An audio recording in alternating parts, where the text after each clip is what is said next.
পবিত্র মাহে রমজান উপলক্ষে রাজধানীর মিরপুর পল্লবীর রাজুর বস্তিতে ২ শতাধিকের বেশি অসহায় মানুষের মাঝে উপহার সামগ্রী বিতরণ করেছে জাতীয় দৈনিক খবরের আলো ও সাপ্তাহিক নতুন বার্তা পত্রিকা। আজ বৃহস্পতিবার ৬ মার্চ বিকেলে আয়োজিত এ কর্মসূচিতে জাতীয় পত্রিকা দুটির সাংবাদিক ও সহকর্মী উপস্থিত ছিলেন। এ বিষয়ে দৈনিক খবর আলো পত্রিকার প্রধান সম্পাদক আলহাজ আমিরুজ্জামান আমির বলেন, রমজান আমাদের ধর্মীয় শিক্ষা দেয়। সমাজের সুবিধাবঞ্চিত মানুষের পাশে দাঁড়ানো আমাদের নাগরিক দায়িত্ব।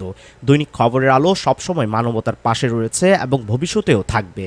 সাপ্তাহিক নতুন বার্তা পত্রিকার সম্পাদক ও প্রকাশক ইউসুফ আহমেদ তুহিন বলেন, অসহায় মানুষের মুখে হাসি ফোটানোর চেয়ে বড় মহত্বের কাজ আর কি হতে পারে। আমরা চাই সমাজের সকল বিত্তবান ব্যক্তি এ ধরনের মহৎ উদ্যোগে অংশ নেবেন। এ সময় উপহার পেয়ে আয়োজকদের প্রতি কৃতজ্ঞতা প্রকাশ করেন এবং এই মহৎ উদ্যোগকে সাধুবাদ জানান। মোহাম্মদ শরীফুল ইসলাম রবিন, দৈনিক খবর আলো, ডিজিটাল ডেস্ক।